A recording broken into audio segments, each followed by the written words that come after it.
नमस्कार, मैं Meenakshi Singh. Healthy vibes में आज बात करेंगे बुरे सपने आना यानी पैरासोम्निया की और जानेंगे इससे मुक्ति के उपायों को। सपनों के बारे में पूर्व राष्ट्रपति स्वर्गीय डॉक्टर अब्दुल कलाम कहा करते थे कि अगर सपने सच करने हैं तो सोते नहीं, जागते हुए देखो। मोटिवेशन के लिहाज से उनके इस कथन का कोई जवाब नहीं, मगर सपने तो नींद में ही आते हैं, चाहे अच्छे हों या बुरे। अच्छे सपने आना अच्छी बात है, लेकिन बुरे सपनों का मतलब है mental illness. World sleep foundation के अनुसार हेल्दी व्यक्ति की नींद 7 से 9 घंटे होनी चाहिए, लेकिन बुरे सपनों के कारण अजीबोगरीब व्यवहार से नींद 4 से 5 घंटे ही रह जाती है। इसकी वजह है स्लीप साइकिल में डिस्टर्बेंस। मेडिकल साइंस के मुताबिक स्लीप साइकिल के 2 भाग हैं, NREM यानी नॉन रैपिड आई मूवमेंट और REM यानी रैपिड आई मूवमेंट। नींद का 75% समय non rapid eye movement phase में आता है और नींद की शुरुआत भी इसी से होती है। इसमें व्यक्ति सोने के लिए बिस्तर पर लेटता है और धीरे धीरे आसपास के माहौल से अनजान होता हुआ सो जाता है।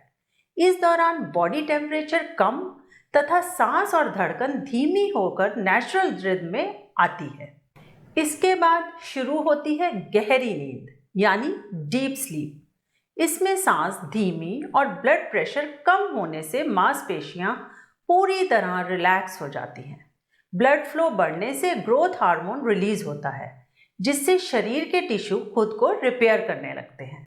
गहरी नींद के 90 मिनट बाद शुरू होता है स्लीप साइकिल का दूसरा फेज यानी रैपिड आई मूवमेंट।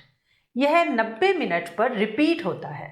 इसमें बंद पलकों के पीछे आंखें तेजी से घूमती हैं और दिमाग जागृत अवस्था की तरह एक्टिव हो जाता है। इस फेज में सांस, हार्ट रेट और ब्लड प्रेशर जागने वाले स्तर तक बढ़ता है।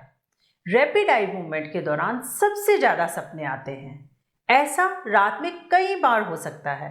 इसमें नींद के बावजूद दिमाग और शरीर एक्टिव रहता है, जिससे अलर्टनेस महसूस होती है, लेकिन हाथ पैर अस्थायी रूप से पैरालाइज हो जाते हैं ताकि सपने शारीरिक रूप से पूरे ना हों। स्ट्रेस, एंजाइटी या डिप्रेशन की वजह से स्लीप साइकिल डिस्टर्ब होने से कुछ लोग डरावने सपनों के अलावा बड़बड़ाने, रोने, चिल्लाने या नींद में चलने लगते हैं, लेकिन जागने पर कुछ याद नहीं रहता। ऐसे में व्यक्ति न खुद आराम से सोता है और ना ही पास के लोगों को सोने देता है, जिससे पास सोने वालों के मानसिक स्वास्थ्य पर बुरा असर पड़ता है, विशेष रूप से तब जब उन्हें पता ही ना हो कि साथ सो रहा व्यक्ति पैरासोम्निया पीड़ित है। ज्यादातर बुरे सपने रैपिड आई मूवमेंट के दौरान आते हैं, लेकिन सोते सोते डर से जागना यानी स्लीप टेरर जैसी घटनाएं non rapid eye movement phase में होती हैं। स्लीप टेरर में ऐसा महसूस होता है जैसे किसी भयानक परिस्थिति से गुजरे हों। जागने पर रोना, चिल्लाना, धड़कन तेज और पसीना आने लगता है। कुछ लोगों की त्वचा लाल और चेहरा तमतमा जाता है, लेकिन इसमें कोई डरावना सपना नहीं आता। कुछ लोग सोते समय बड़बड़ाते हैं। कभी कभी यह बातचीत की पूरी सीरीज होती है। ऐसा स्लीप साइकिल के किसी भी फेज में हो सकता है। पैरासोम्निया से कुछ लोग नींद में चलते, दांत पीसते, कराहते, बिस्तर गीला करते और कुछ साथ सो रहे व्यक्ति को लात घूंसा मारते हैं। यह सब होता है stress, anxiety, depression, PTSD, drugs लेने, अलग अलग शिफ्ट में काम करने, बहुत कम सोने और पार्किंसन जैसी न्यूरोलॉजिकल कंडीशन से। पैरासोम्निया का असर बड़ों की तुलना में बच्चों पर ज़्यादा होता है। स्ट्रेस तथा कम सोना बच्चों में इस समस्या को बढ़ाता है। जागने सोने का क्रम अनिश्चित होने से दिमाग भ्रमित रहता है। वे सोते हुए डर कर रोने लगते हैं। ज़्यादातर बच्चों में सुबह कंफ्यूजन में जागना, जागकर भ्रमित रहना कि कहाँ है, रात को क्या किया, क्या खाया, याद ना आना, शरीर पर खरोंचे, सोते हुए बार बार पासे पलटना, दिन में सुस्ती और थकावट जैसे लक्षण उभरते हैं। अगर बच्चों में ऐसे लक्षण नजर आ रहे हैं तो क्रोध करने के बजाय इस बात पर ध्यान दें उनका बिस्तर गीला या गंदा तो नहीं, या उन्हें ज़्यादा सर्दी गर्मी तो नहीं लग रही। वैसे अधिकतर बच्चों का पैरासोम्निया किशोर अवस्था में प्रवेश करते ही ठीक हो जाता है। अब सवाल ये कि डरावने सपनों या नींद में एबनॉर्मल बिहेवियर का इलाज क्या? तो इससे मुक्ति के लिए सबसे पहले स्लीप साइकिल ठीक करने का प्रयास करें, यानी दिन में सोना बंद और रात को समय से सोएं। सुबह स्वाभाविक उठने के टाइम से 15 या 30 मिनट पहले उठें। इससे निश्चित पैटर्न पर चलने की आदतें छूटेंगी।